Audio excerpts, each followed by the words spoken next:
All right, tape's been grinded, which is why this episode comes out a little bit later than your morning shows that are just screaming at us. But these wild card takes have been properly marinated, and we're going to back them up with some game film from the weekend. So here are the 10 wild card reactions from your boy.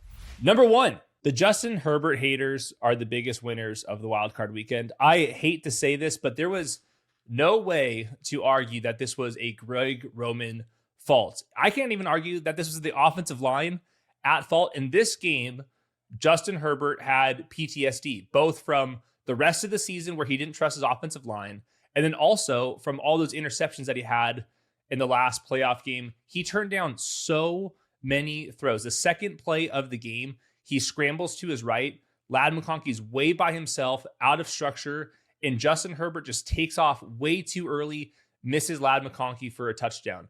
Later in the game, Justin Herbert, out of structure, tries to throw the ball to Ladd McConkey, this time up the sideline, leads it flat. When I was watching this game live, I was like, why isn't he throwing the ball? These wide receivers must not be creating separation. The offensive line just must not be giving him enough time. The reality was Justin Herbert had guys open down the field for a huge chunk of the game. It was just not throwing. There was this huge post route to Quentin Johnston on like a 3rd and 11, way down the field, one-on-one opportunity.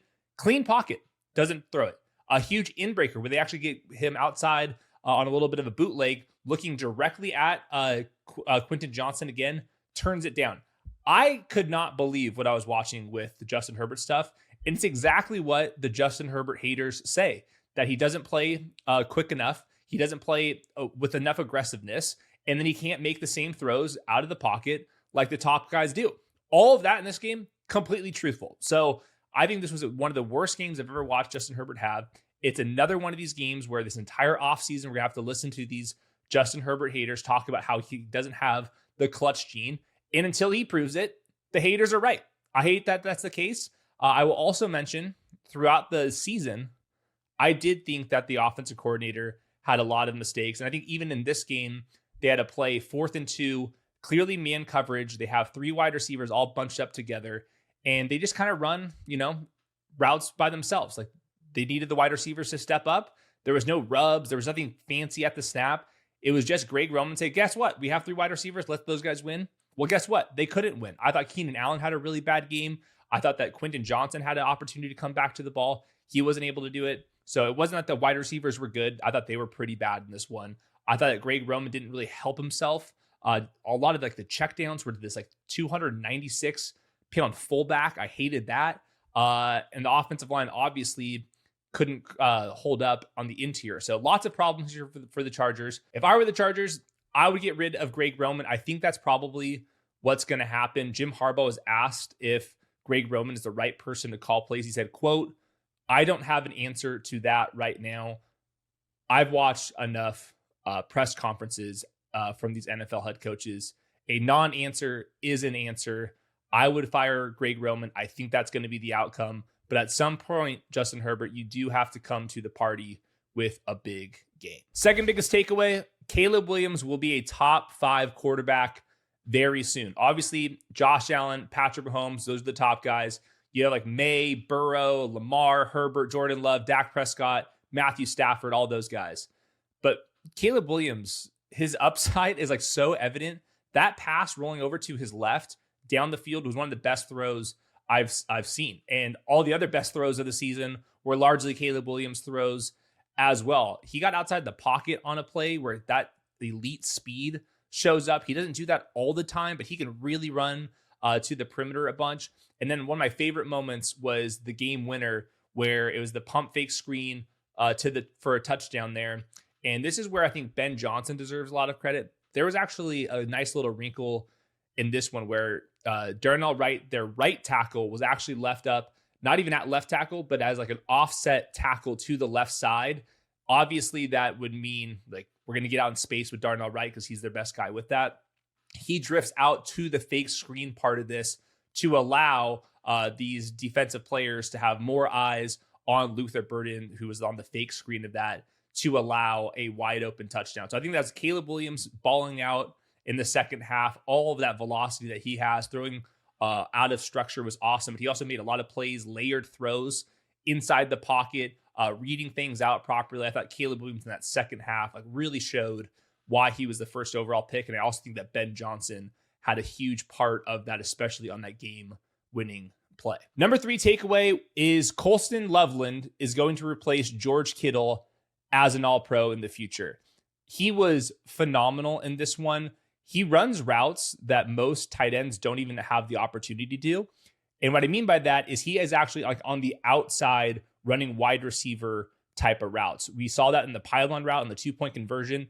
They motion him out to the left, one-on-one, comes back to the ball. Awesome. A bunch of these big crossing routes, it's all Colston Loveland. You'll see him working from the outside, even on some slant routes. It is a thing of beauty. And on top of that, I think that he's actually a pretty quality blocker. I've seen him show up in the ground game, which obviously the Bears have had an excellent ground game the entire season. I also want to give Colston Loveland a huge amount of props for a pass protection rep, which we don't even see a whole lot of because he's better out in the route. But there was a Kyle Monungai check down late in the game for a huge explosive. And Colston Loveland was one-on-one blocking a defensive end, just him and a real end in the NFL. He holds up for so long that Kyle Monungai, who was designed to go over and help Colston Loveland one-on-one, decides, hey, Loveland has this thing on lockdown. I'm going to go out into the route all of a sudden, be a check down option. And he was the one that converts it to set up a huge Bears touchdown. So not only is Colston Loveland, racking up 130 yards in this one, but I also think that he's a well-rounded blocker. So as George Kittle, who obviously has the torn Achilles, he ages out, I do think that Colston Loveland is going to be one of the best all-around tight ends in the NFL. And I would not be surprised if next year is the year that he can turn into an all-pro tight end. Number 4, firing Coach LaFleur would be insane. I get it. Like, not a leader of men. He's too conservative. All these narrative-based takes. There's other podcasts that you can go find these. I'm watching the tape. I'm looking at the numbers. I'm taking some of the context in. And I still am going to go to war with Coach LaFleur. This last game was largely not his fault. Remember, he calls plays on offense. His offense had an 85th percentile EPA per play. That's where he's calling plays. I thought that Jordan Love under center play action was awesome. I thought that the regular dropback game was fantastic. Even in the first half, they were able to run the ball just a little bit. In the second half, we see where all of the injuries start to kind of rack up. We're missing 2 starters on the offensive line. We're missing Tucker Kraft, who's a much better run blocker than Luke Musgrave. And then on the other side of the ball, Micah Parsons, no Devontae Wyatt. Those are obvious defensive line injuries. But in the second half, they had 8 runs. They had -3 yards before contact on those 8 runs. When I go back and watch this, it's not that these players are just getting thrown around. They just do not know where to go. I could not believe this. Like Luke Musgrave, he had a huge miss, both as a receiver, but also on the ground. Their left tackle, a pending free agent, somebody that they kind of have developed, he just had a bunch of mistakes. We had false starts. We had holdings. There was times where he was just not even blocking anybody. I get that's partially coaching, but at some point, your players have to execute. I really did not like their special teams as well. There were some punt gunner mistakes. They had 3 missed kicks. You had a 50-yarder going into halftime. You had a 44-yarder, and then you also had an extra point. If any of those go through the uprights, they're probably winning that game. Out of a timeout, Jordan Love has a delay of game where the play call was in. He was going up to the line of scrimmage and just lost track of time. I don't know how to explain that. It was a pathetic second half, but I think a lot of it was just kind of comes back to some of the injuries. I think there's a couple go balls to Luke Musgrave, which that used to be Tucker Kraft. You also had Micah Parsons not creating some pressure on the second half. That's why Caleb Williams goes off. And I think the offensive line was the real reason why they lost this. So if you're firing Coach LaFleur, who's going to be the replacement? I don't know. Harbaugh, is he going to figure out this whole organization? I wouldn't think so. Also, Harbaugh has a lower career winning percentage than Matt LaFleur, which is at 65%. So to me, this one's a lot easier. You got to fire the special teams coordinator. I'm sorry, but that's just the case. It's been way too bad. They probably need to get a new offensive line coach. I think linebacker coach would be up for grabs. But I think the hard part of finding a good head coach is he calling elite plays on one side or the other? I think Coach LaFleur is doing that on offense. I can't explain why his players can't execute, but in the second half of that game, that offensive line was running in the wrong direction way, way, way too much. Number 5, keeping Coach Sirianni and Kevin Patullo would also be insane. Look, I know they just got to the Super Bowl, but on the flip side here, Sirianni does not call the plays. His offense is bad, and the vibes are horrific. He's out there yelling at A.J. Brown. This was an in-house promotion at offensive coordinator, and I just don't think that the Eagles have had nearly enough coaching advantages on the offensive side of the ball, and I think they're just straight up better coaches on the market. I think Stefanski would be an upgrade. McDaniel would be an upgrade. Clint Kubiak would be an upgrade. I would go interview Josh McDaniels. There's a lot better offensive-minded head coaches available, and you can always just keep Fangio on the other side of the ball. So I think now is the time, because you just cannot get out of some of these contracts. A.J. Brown, he's clearly not the same player that he was previously, but you also can't trade him. If you trade him right now, it would actually add $20 million to the cap. So it's more expensive to move on from him than to keep him. I think that's a bridge too far. Jalen Hurts, he had a pretty mediocre game in this one. A lot of the same mistakes that he's had over the years crept up in this wild card loss. You can't really get out of his contract until after the next season. You already have Tanner McKee as the backup for next year. You really can't move on from Jalen Hurts. You're going to be running it back with the same players on offense. The only way to get out of this is if you fire the coaches.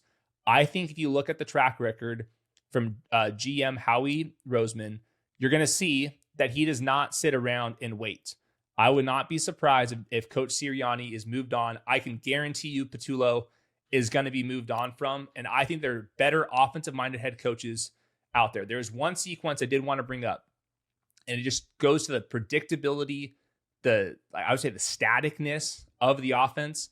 The final series of the game, they get down there, remember, to about the 15-yard line. They have a sack. When I went back and watched the entire game, I noticed the play that Jalen Hurts was sacked on. That was the third time that they ran that exact same zone beater. In fact, that same exact play, they just played out on it a couple plays before that in the same 2-minute drill out there. What happens now is an 11-year veteran, the linebacker, Eric Kendricks, figures out what the hell is going on. Because it's the third time they've ran this damn play. Jalen Hurts sees it's covered, steps up into the pocket, gets sacked. I also didn't like the fourth down call that they had. Jalen Hurts probably shouldn't be throwing that ball over the middle. That should probably go out to the perimeter, but also not one of my favorite plays. It was just another one of these game plans that just felt like the exact same game plans that we've been seeing for the entire season. So I think this one would be pretty easy. If I'm Roseman, I'm firing the entire offensive side of the ball here. Give me Stefanski, give me McDaniel, give me Clint Kubiak. All those guys would be better for the Philadelphia Eagles. Number 6, the NFC West is one of the best divisions I've ever seen.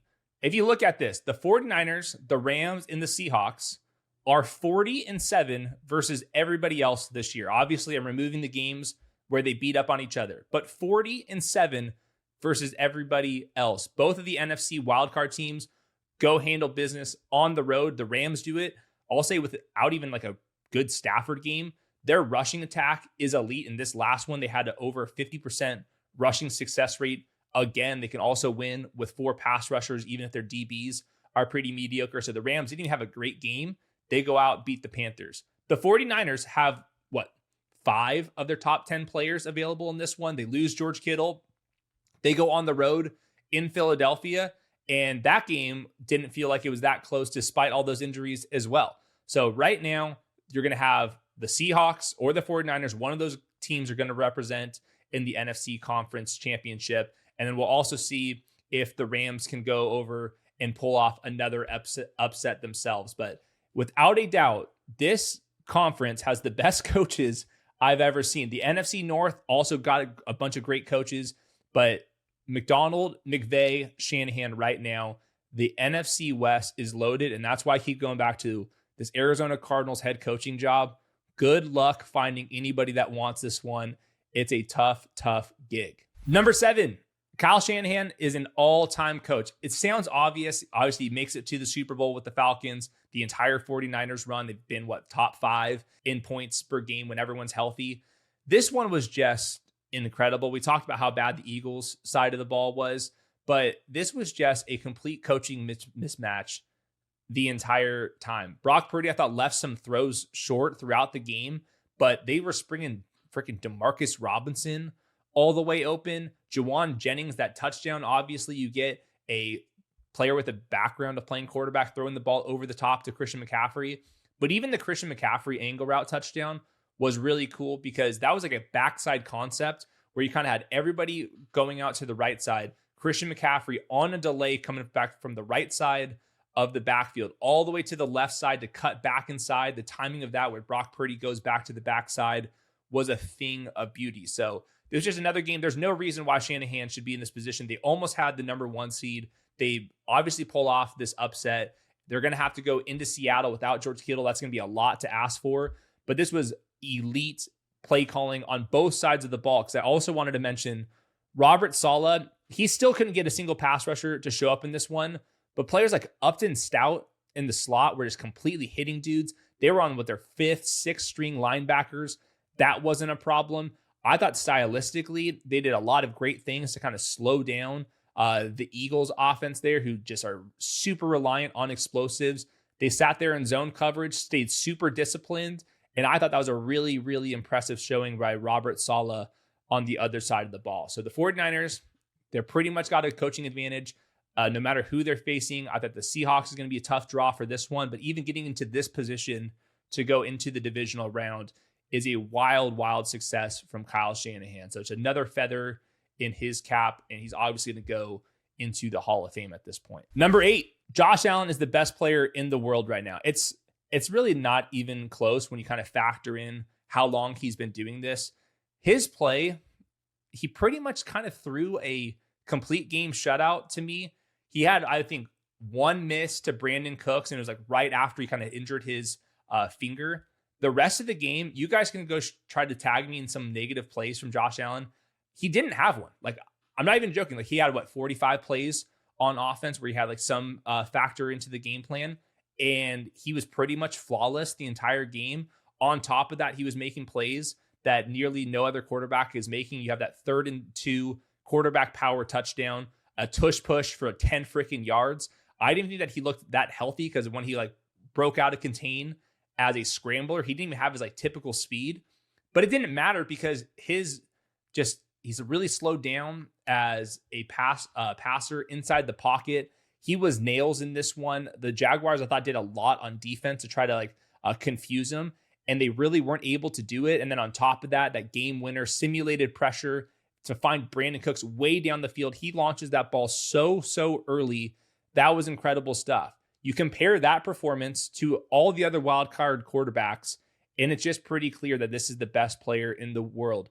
Matthew Stafford, I thought he missed a lot of throws this weekend. He failed as a creator when needed. They're lucky that they snuck out of there with the win. Drake May, he missed some throws. That one that stands out to me was that Austin Hooper miss. He was beat up by some bad performances across his offensive line. It was a fine enough game for Drake May, but it was not a great one. Brock Purdy, he gets the win that we just talked about, but he had a couple bad interceptions. Caleb and Bryce, I thought, were bad in their first halves, had decent second halves to come back and nearly come back in terms of Bryce Young. Trevor Lawrence, I thought, was okay. Herbert and Hurts were just playing out bad. So this was just a reminder of what we're dealing with Josh Allen. No Patrick Mahomes, no boogeymen out there. Right now, I think Josh Allen's easily the best player in the world, and that could be enough to win it this year, even if we don't think that the entire team is good. Remember, he's throwing the ball to Brandon Cooks. I don't know who they're going to throw the ball to, but Josh Allen, to this point, it has not mattered. Number 9, we have a new problem on our hands. Which Jacksonville wide receiver are we taking first in fantasy next year? I put out a poll after this game, just trying to get a feeler for where everyone's at. And the winner of that poll was actually Parker Washington. He did not have a majority of the vote, but he was the one that you guys want to be drafting first. He does look pretty good. There were some times where he was beating Stingley one-on-one before the playoffs started. He had another monster game a couple weeks ago, had a crazy game. He's under contract for this next season. He's going into, I think, his 4th year next year. So he's kind of in the prime of his career. He really meshes well with Liam Cohen. Jacoby Myers, he just signed an extension. And this game, he wasn't like very involved in the past game, but he was lighting up Joey Bosa as a blocker in the ground game. He sprung open a bunch of plays. He's clearly very valuable to the team. Brian Thomas, that great rookie season, he's a first rounder. I wonder if he's going to get traded. They don't really have a true like X receiver like Brian Thomas is, but this room is pretty crowded because we also have Travis Hunter. I think right now, looking at both sides of the ball, it makes the most sense that Travis Hunter is going to be a near full-time corner and then be a part-time wide receiver, which means that would be pretty bad in fantasy. Now, if Brian Thomas gets moved, if Parker Washington or Jacoby Myers go into a more limited role, that would be able to help out Travis Hunter. But right now, going into this, when I put out my first set of 2026 rankings, I really wanted to be high on Travis Hunter, but I do think that the emergence of Parker Washington and Jacoby Myers since his injury makes me think that it's going to be hard for him to pay off in fantasy. So I'm going to guess Brian Thomas does not get traded. I do think it's possible that he is, but right now the baseline assumption would be Brian Thomas at X receiver, Parker Washington into the slot, and then Jacoby Myers as your flanker. All these guys can kind of move around the formation, and you can have a lot of fun with that. I do want to be buying in on the Liam Cohen stuff, but right now I would be pretty surprised if any of these guys are top 5 round picks in fantasy, at least in half PPR. Last one, just want to give a big thank you to the Carolina Panthers for keeping that game so close. They nearly upset the Rams. That point spread was over at 10.5. They nearly won that game. Their defensive backs were fantastic. Mike Jackson and JC Horn were both awesome. They specifically really clamped down on Devontae Adams. I thought they tackled really well in general. Jalen Coker had a monster game. We had big outside routes way down the field. Then they move him to the slot for that nearly game-winning touchdown where that was just man coverage from the slot, wins to the outside there. Great throw from Bryce Young. That was awesome. They had a backup left tackle in this one. I think that was probably like the difference of the game is the offensive line did not have a great outing.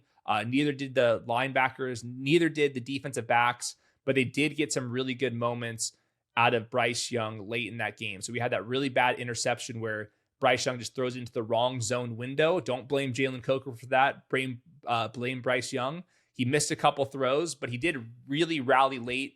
Going into halftime, they run the ball in the first play. Then all of a sudden, they wanted to throw the ball downfield. That was enough to get him a touchdown. Bryce Young also had a great scramble touchdown. He finished that last drive with the touchdown. So I think very clearly the Panthers just did not have enough depth. Quite frankly, they just weren't talented enough in general. But they kept that thing really close. They have a lot to look forward to into the offseason. Get another defensive lineman. You're going to have to figure out this offensive line as well. But the fact that you have Jalen Coker and Tedero McMillan, that makes a huge difference moving forward in how we're going to treat the Carolina Panthers. All right, those are your 10 that I came up with. Obviously, we'll get to Texans, Steelers reactions later on. We're going to have Brett Coleman previewing the divisional round games. We'll obviously pay extra close attention to the Monday Night Football teams that advances. Always use promo code the show over on Underdog. I won a crazy pick'em entry. I'm not sure if you guys